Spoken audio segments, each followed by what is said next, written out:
Thanks to the support as a channel member, Glenn Liddell. Well, we hit the 40-point target. It's Boxing Day.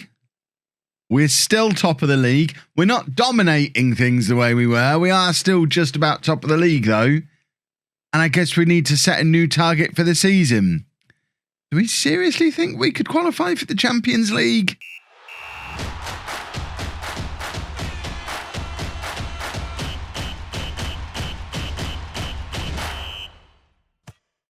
Hello and welcome to Club 2, part 34 of Non-League to Legend. I'm Kevin. Coming up on today's episode, we have two Premier League games for you. We're at home against Leeds and away against Newcastle. Since you were last with me, as I mentioned in the intro, we're not dominating everything all the time. You can see we lost against Norwich, we lost against Everton, we lost against Manchester City. We also drew with Chelsea.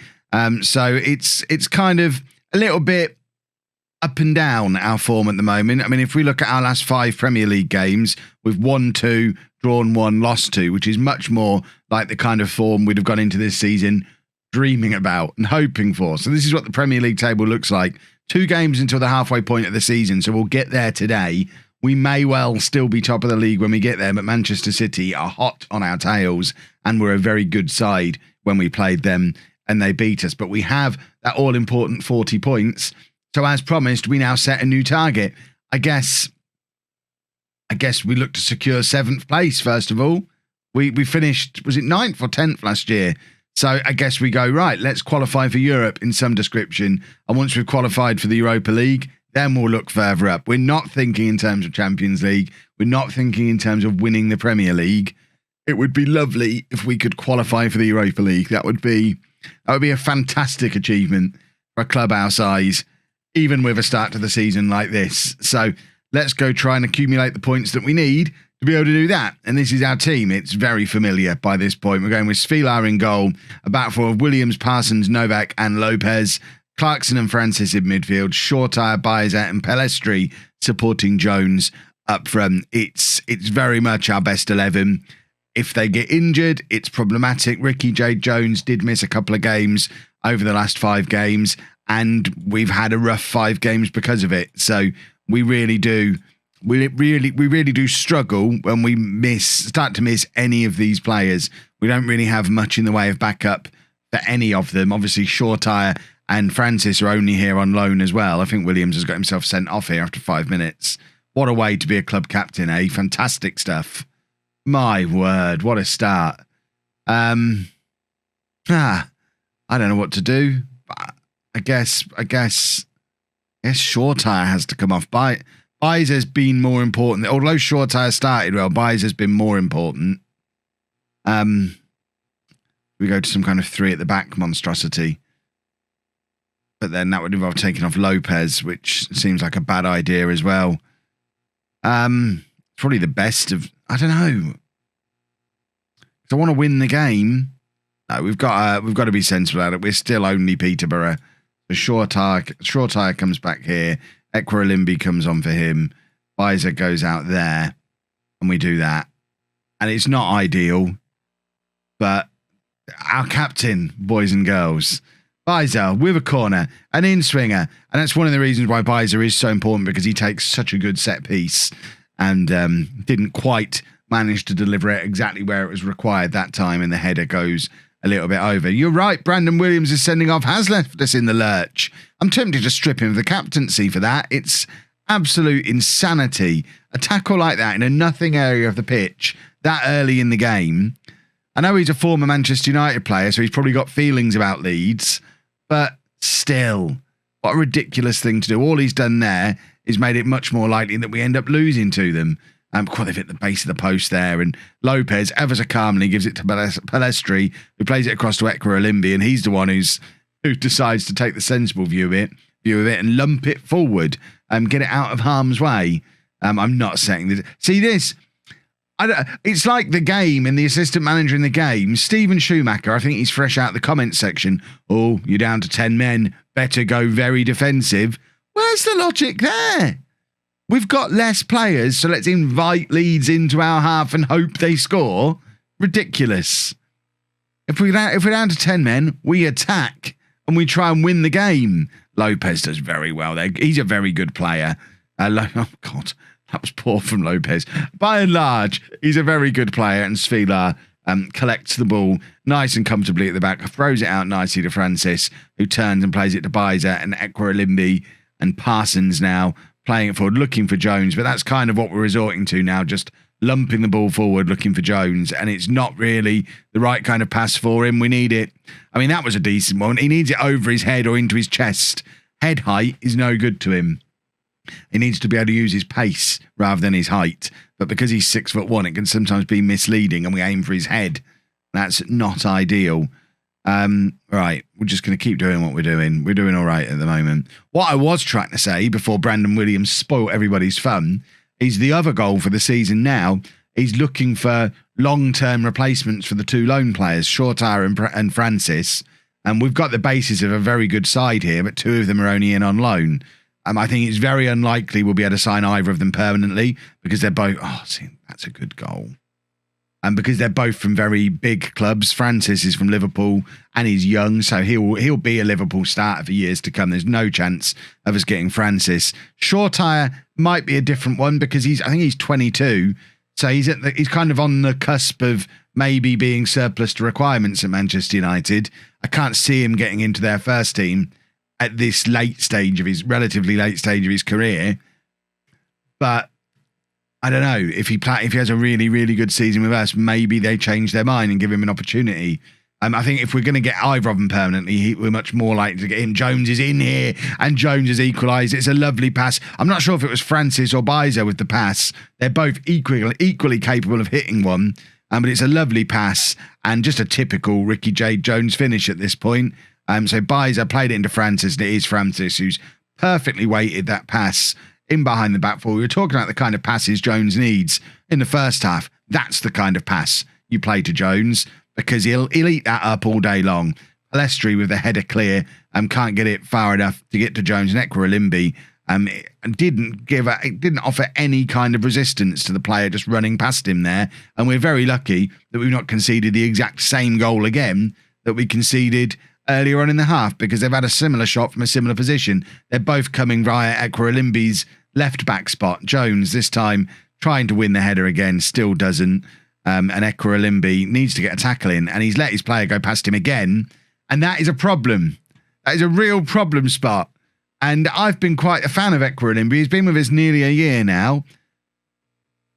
He's having a hard time today. I mean, it might just be that their right winger is sensational. He's got Williams sent off, and although Williams got himself sent off, it wasn't as if he was running past him. And now he's ruining Ekwalimbi. But we don't. I mean, I guess I could put Lopez over there. But at this point, that would be a negative change to make. So I'd either have to take Ekwalimbi off or push him up into midfield and I guess I could take Clarkson off, move Lopez over there, and stick Novak out to right back. It seems like a bad idea. Right, we are going to make a change. We talked about going to a 3 at the back. I think I might do it now because we've got 20 minutes to get back into the game. It does mean sacrificing Lopez, but it then means we can get another body in this area here. I think that body is likely to be Santiago in midfield and pushing Francis forward. I'm thinking we do this kind of shape. Do something like this. And then Lopez is the one who has to come off. We've got Santiago who can come on for him. It's probably a bad idea, but, you know, we want to try and get back into the game. We've got no fullbacks. So Ekwalimbi to Parsons. It looks like we're still lining up with a 4 at the moment. The change obviously hasn't gone through. So don't know why it didn't, because we did it while we were lining up to kick off again. But I guess if they're the ones that are attacking, I'm not going to complain having one extra defender for a moment longer, like we have at the moment. And they're knocking the ball around us for fun now. I did mention we're not dominating the league anymore, and I know we're down to 10 men in this game for almost all of it, so it's not quite representative of how things are going, but that 9 games in a row we won at the start of the season feels like a long time ago at the moment, and I am awfully glad that we got our 40 points on the board as early as we did. I think if anybody had any misconceptions we were winning the league this year, I think this performance should have eased those concerns. Right, Francis You know what? I think I'm on board with that change. Go to 2 up top. Really, really go for it. So get Nketiah up there with Jones. Complete forward. Oh, what a time to be alive. We can do complete forwards now. And we probably, at this point, do need to go attacking as well. And demand more. Did we actually change to attacking? I don't think we did. Jones is in. Go back to positive. It's now 2-2 and we're playing a ridiculous mutant formation and we've got no way out of it. None of these players can really drop back. I mean, I'm not happy with 2-2. I want to win the game. If we go ahead, though, I guess we drop the wingers back into midfield and do like a traditional 3-4. A traditional 3-4-2. That's a traditional football formation. Santiago plays it forward, looking for Jones again. But once again, it's the wrong pass to Jones that time. But Ekwerelimbi has looked a lot more comfortable since moving to centre-back. Because he is a centre-back, I guess. That's the problem we've got, though. We have no full-backs. It's almost as if that was completely self-inflicted. So we go back to the original plan and we're attacking. And, I mean, that screamed, Kev, you need full-backs right there, didn't it? Oh, dear. Oh, look at the space he's in. There's no one anywhere near him. Oh, dear me. Managerial naivety today, boys. Oh, dear. Right. Clarkson. No. It's all falling apart. Oh, they're going again. They're going again. Oh, no. We're getting absolutely smashed. He's had a hat trick today, I think. Well, I think what I've learned here, because you always have to learn. Adversity is an opportunity for education. And I think what I've learned today is not to do this when you go down to 10 men. Keep the flat back 4 in place. And don't do this ridiculous 3-2-4 that I've done. Because it's a bad idea. Write that down, somebody. This system is a bad idea. Well, where are Leeds in the league? Probably right down at the bottom. They were last year. Novak trying to spare some of our blushes by making it just a 1-goal difference, but can't keep his shot down. And, oh dear. I think the problem is as well, I talk about learning from situations like this. Oh God, look. I'm pretty confident I've done this exact thing before. Probably more than once. And it's never worked. But it feels like a good idea. That's some beautiful football. I tell you what, we've played some beautiful football, even though we're getting smashed. When we're going forward, we play some nice stuff. It's just a shame that I've completely hamstrung. In fact, no, I'm not taking responsibility for this. Williams can take responsibility for this. He's caused this because we've played well enough for me to believe if we'd have kept 10 men on the pitch, we'd have won the match. Our captain ruined it for us. Strip him of the captaincy? I'm really tempted. The bad tackle on the referee's decision was probably justified. You're right, it was justified. He gets a fine, that's for sure. Well, we go again against Newcastle in 2 days. I mentioned we might not be top of the league. We will still be top of the league at the end of the episode because Man City went and lost to West Brom. It's all fine. It never mattered. Right, just the one change for the Newcastle game. Then Odor comes in at left back for the suspended Williams. Ekwerelimbi is not fully fit. I don't think he was fully fit for the last game. I might have been a little bit harsh on him because I don't think he was fully fit. He was injured on his way back, light training, and I think he was only supposed to play 45 minutes. And because I left it there last night and forgot about that, I may have forgotten and just brought him on after 6 minutes. So possibly completely my fault after all. But he's going to sit this one out. Odor's going to play left back. And we're hopefully going to get back on the right track because now on our last 6 Premier League games, we've won 2, drawn 1, lost 3. That's not very good form. We're playing Newcastle back-to-back, so I want you to leave your mark here. I mean, that's after what happened in the first 5 minutes of the last game, telling these players to leave their mark is probably a bad plan, but I've never seen the option before. My assistant manager thinks it's a good idea, so we'll do it and we'll see what happens. Francis with the free kick. What a beauty. What a way to score your first goal for the club. That is a free kick right there. I mean, well done. Danny Francis from a long, long way out. Perfectly placed. 1-0 to Posh. And hopefully we're back on course. Just a good free kick. I enjoyed it very much. I am terrified seeing Odor at left back in the Premier League, but less said about that, the better. Hopefully, if we don't mention him, Newcastle won't notice him. Bizer plays it back to Clarkson. I was hoping to be able to talk about January transfer plans today, but we haven't actually been given any kind of budget yet. So that's a decent effort from Lopez. So it might be that we don't really do any because at the moment there is no money. I'm hoping at some point the board give me the option to set a new target for the season. I hope they don't just upgrade me from, well, you said you were going to battle bravely against relegation. Would you now like to commit to avoiding relegation? No, I'd like to commit to a top half finish at this point. Give me £10 million. Let me go and sign somebody. But I suspect that won't be an option.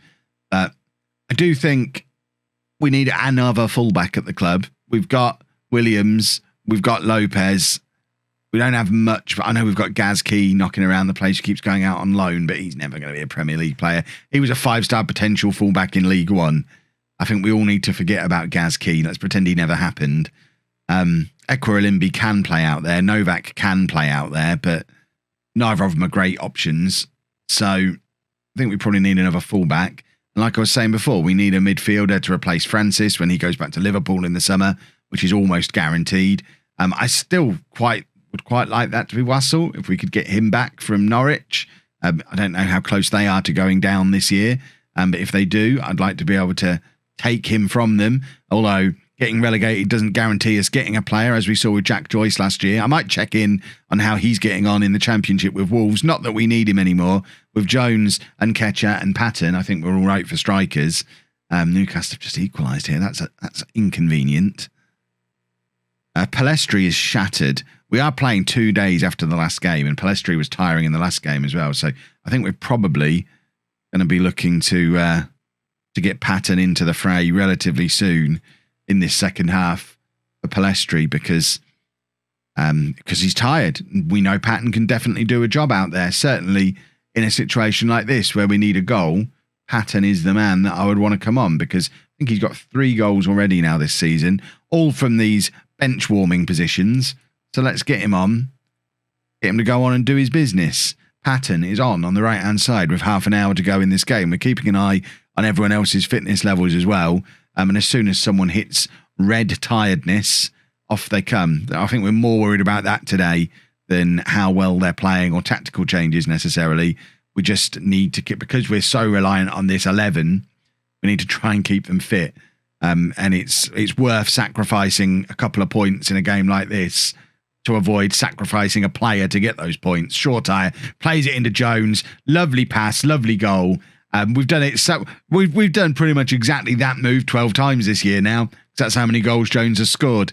We've got 3 behind him who've really mastered the art of just slotting a little through ball through to him.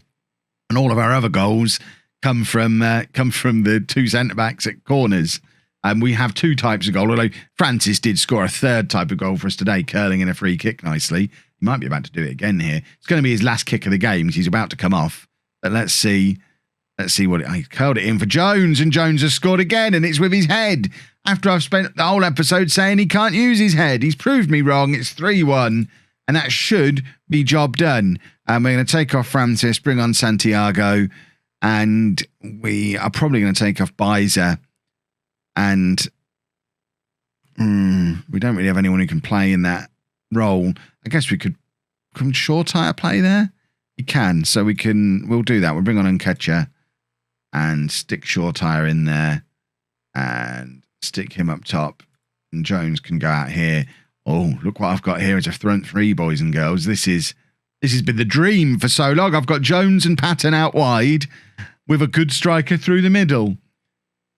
I've been talking about doing this for 3 seasons. It's finally a reality.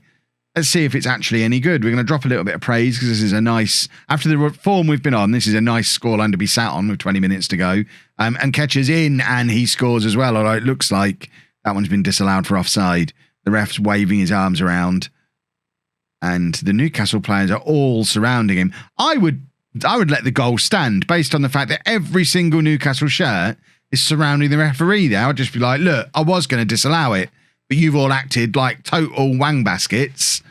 Goal allowed. Don't do that anymore. I mean, they'd learn quickly.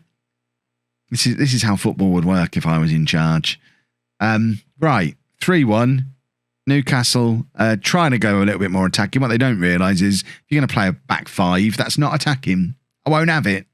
It's an extra defender. No matter how fancy you try and get with it, it's an extra defender. And they're in here. And, I mean, look, there's so many empty seats. I thought Newcastle had a passionate and loyal fan base. Half the seats are empty. Well, I am happy with what I've just seen. I'm happy to see that Newcastle's deserted because we're there again in the FA Cup coming up. Well, it's not coming up next, so I'll do that one offline. But it is it's interesting to see why so many fans have deserted them when they're in a relatively strong position for Newcastle, i.e. not in the relegation zone. Right, give Francis a pat on the head. I wonder if there's any chance of extending his loan already. He's 20 years old. Don't see how we get him back next year, but then Sheffield United were probably thinking that and then watched him come to us and we're like, what? What's happened there? So maybe we will. Look, Klopp's here having a little look. You back off, Jurgen. He's mine. You're not having him back. Right. Just confirmation there isn't any money to spend in January, so there's probably not going to be much business coming up now. So we'll play through January. We'll come back tomorrow it won't be tomorrow, will it? We'll come back Monday for something around here. Hopefully we'll have an FA Cup run as well, because I still don't think we're going to win the league this year, but we could win the FA Cup and qualify for Europe. That would be lovely. And then come back for something around about here somewhere to show you any transfer business that may have happened in January. If you've enjoyed that, please make sure you leave a nice big thumbs up on there for me. Subscribe to the channel for daily Football Manager videos. And thank you very much for watching.